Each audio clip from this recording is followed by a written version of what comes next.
Allahumma gfir lahu, perhatikan, kembali lagi. Ya Allah maafkan dia. Warhamhu, kasihanilah dia.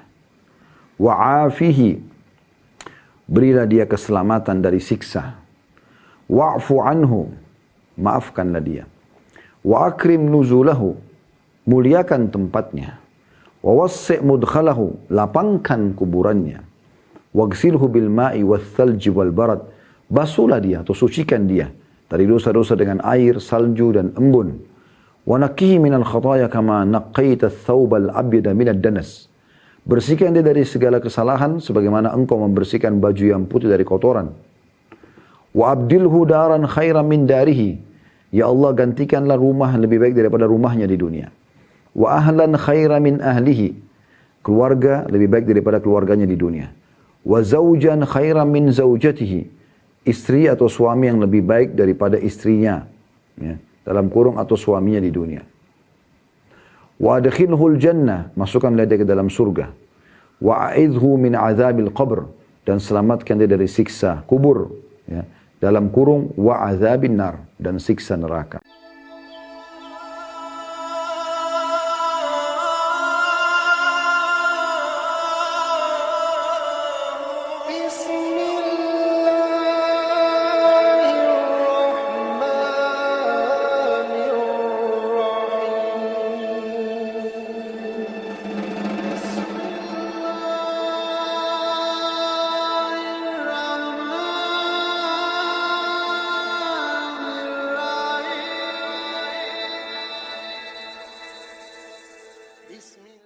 Kita kuatkan lagi dengan bab ke-55 tentang doa bagi jenazah ketika mensolatkannya. Ya. Ini teman-teman sekalian, doa yang mulia sekali. Jadi kalau kita lagi solati jenazah, 4 kali takbir, tanpa ruku, tanpa sujud, tanpa itidal. Takbir saja. Takbir pertama tanpa iftitah, tanpa surah, cuma baca Al-Fatihah saja. Takbir kedua, dengan posisi tetap berdiri, Anda baca salawat Ibrahim yang dibaca di akhir tahiyat. Takbir ketiga, Anda doakan dia. Nah ini doanya yang akan kita pelajari sebentar lagi. Takbir keempat, Anda bisa salam, ya, ke sebelah kanan. Ada pendapat lain yang mengatakan juga dilengkapkan dengan kiri boleh. Tapi yang kami pegangi 1 kali salam saja ke kanan. Ya. Boleh Anda langsung salam, boleh Anda doakan diri Anda dulu. Nah sekarang kita, ya, pelajari takbir yang ketiga, yaitu mendoakan mayit. Nah ini doanya yang diajarkan Nabi SAW. Allahumma gfir lahu, perhatikan, kembali lagi. Ya Allah maafkan dia. Warhamhu, kasihanilah dia. Wa'afihi, berilah dia keselamatan dari siksa. Wa'fu anhu, maafkanlah dia.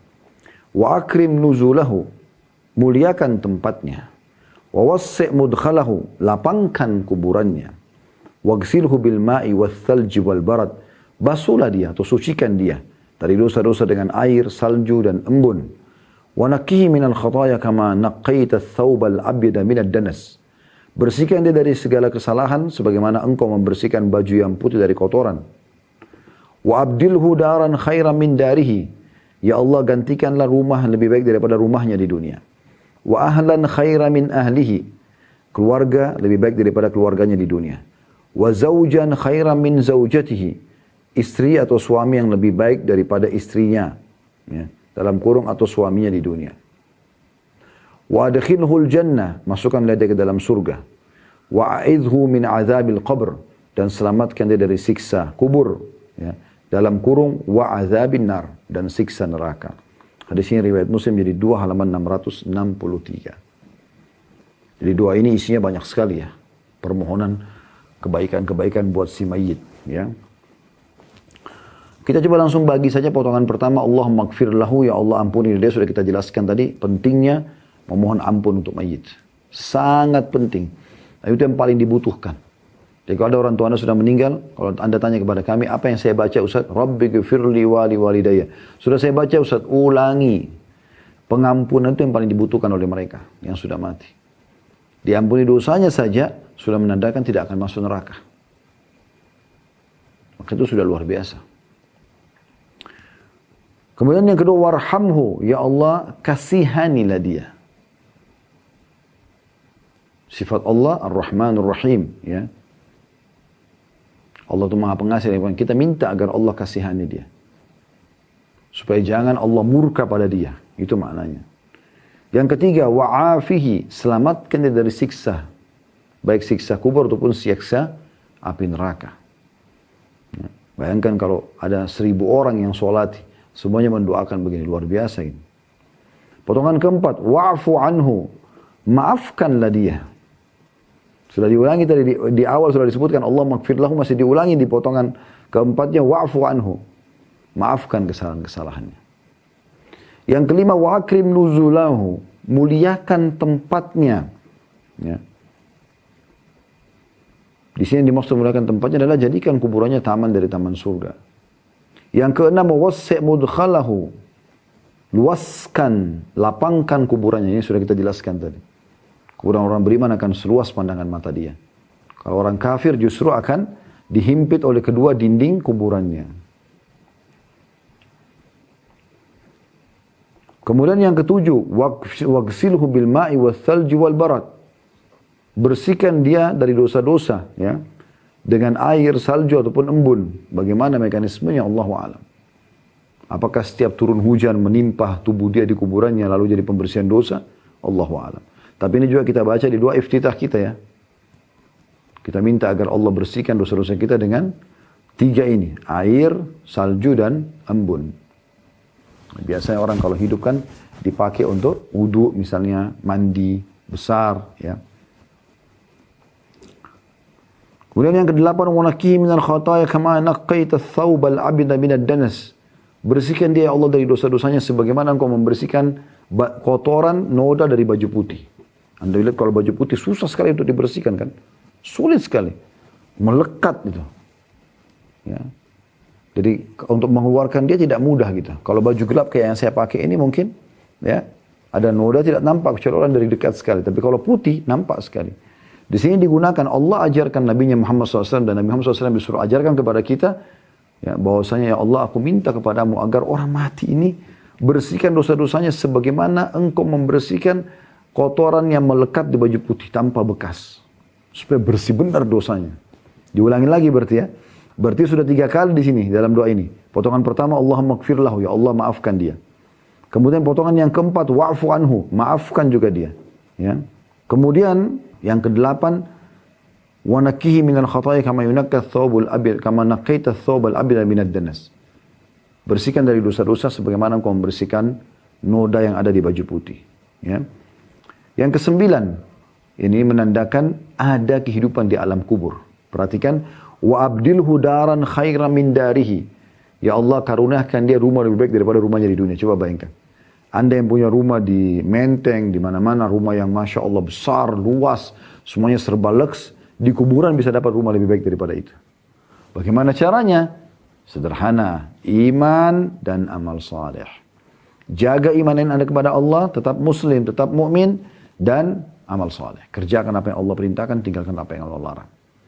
Pasti nanti kuburan Anda menjadi taman dari taman surga. Lebih baik daripada rumah Anda di dunia. Ini ajaran Nabi SAW dari Allah Subhanahu Wa Taala. Mayit semua memohonkan, yang hidup semua memohonkan buat mayit ini. Ya, berarti ada tempat tinggal di sana.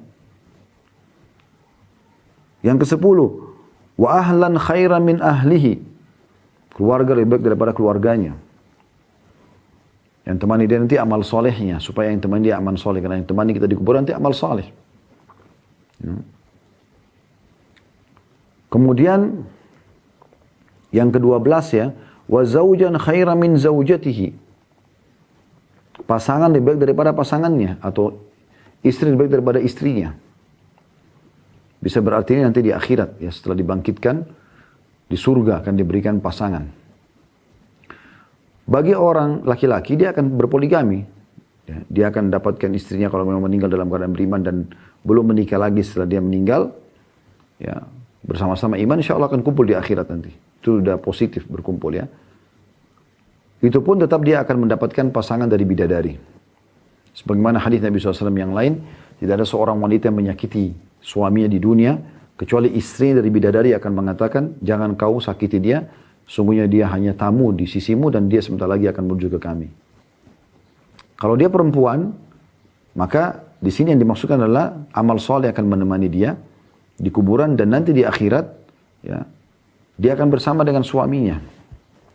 Kalau dia sudah pernah menikah di dunia, kalau laki-laki pun itu juga beriman dan beramal soleh.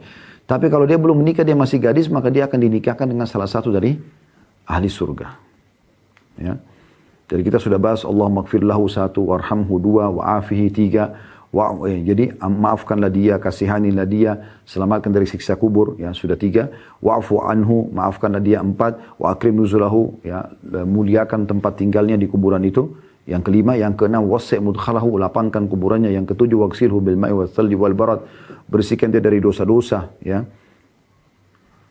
Dengan air, dengan salju, dengan embun. Kemudian yang ketujuh, wa nakkihi minal khataaya kama nakkaita ats-tsawbal abyada minad danas, bersihkan dari dosa-dosa sebagaimana engkau membersihkan noda yang ada dari baju putih.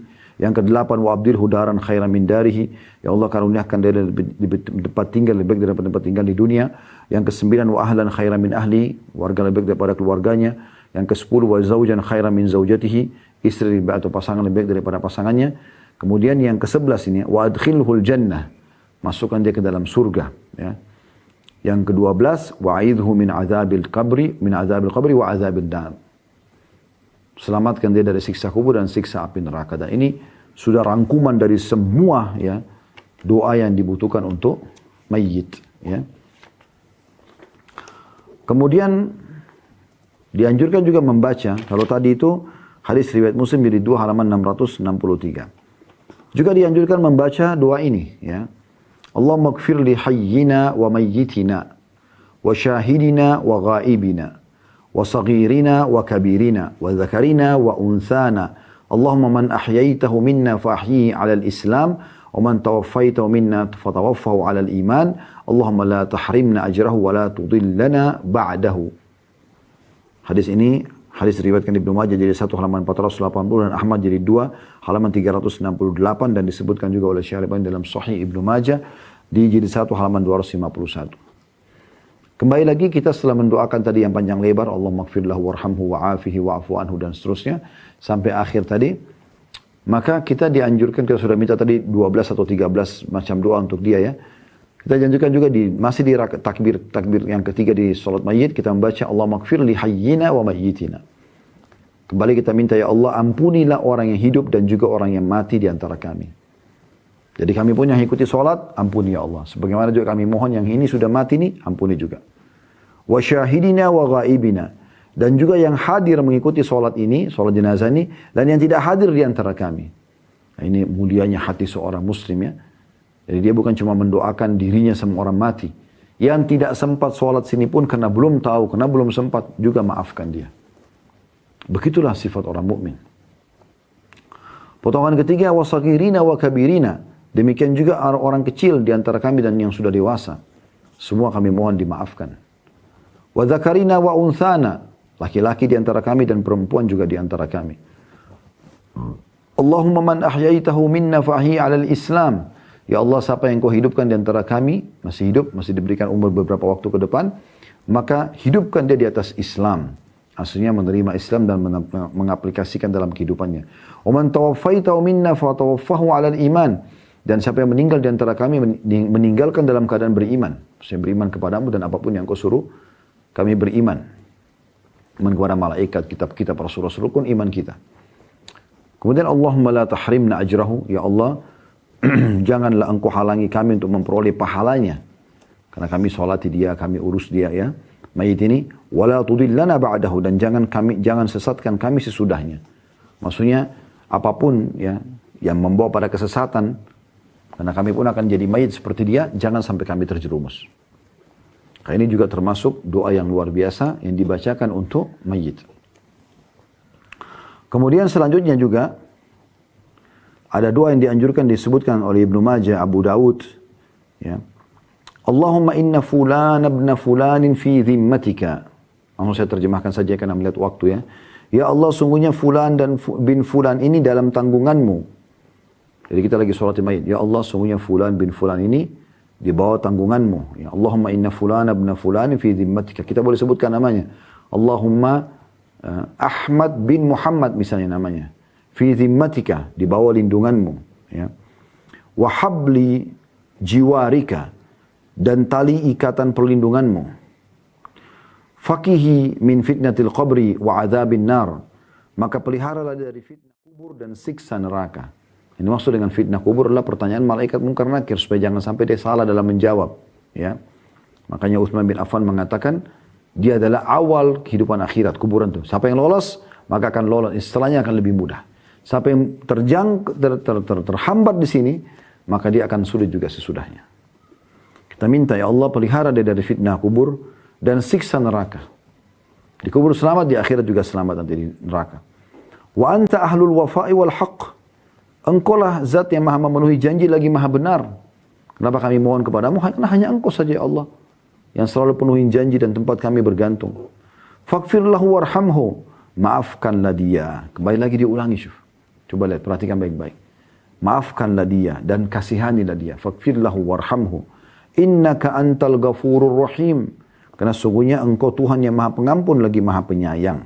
Hadis ini riwayatkan Ibnu Majah juga Abu Daud. Ya. Ini luar biasa, ya. Bagaimana penuh dengan doa-doa yang mulia untuk si mayit. Kemudian juga dalam riwayat yang lain, ini disebutkan oleh Al-Hakim dan beliau mensahihkannya dan juga disetujui oleh Az-Zahabi. Di jilid 1 halaman 359 Az-Zahabi sebutkan, potongan doanya adalah ajaran Nabi SAW, Allahumma abduka wabnu amatika ihtaja ila rahmatika wa anta ghaniyun an azabihi in kana muhsinan fazid fi hasanati wa in kana musian fatajawaz anhu. Artinya ya Allah, ini adalah hambamu, anak dari hamba perempuanmu. Maksudnya ini adalah hambamu si mayit ini, ya. Dan juga anak hamba perempuanmu. Maksudnya adalah ya hamba daripada ibunya. Ibunya kan anak perempuan. Hamba perempuan Allah, gitu kan. Dan dia sangat membutuhkan rahmatmu. Karena sekarang dia sudah mati. Butuh kasih sayangmu. Dan engkau tidak membutuhkan untuk menyiksanya. Dia tidak ada kepentingan Allah untuk menyiksa dia. Kecuali memang kena pelanggaran dia saja. Ya. Tapi kita sebutkan itu. Jika dia adalah seseorang yang berbuat baik, maka fazid fi hasanati, tambahkan pahala dan amalan baiknya. Wa in kana musian fatajawaz anhu, dan kalau dia melakukan pelanggaran maka maafkanlah kesalahannya. Maafkanlah kesalahannya. Jadi berulang-ulang disebutkan tentang ya kesalahannya maafkan, kesalahannya maafkan. Ini beberapa pilihan doa pada saat kita sedang sholat mayyit.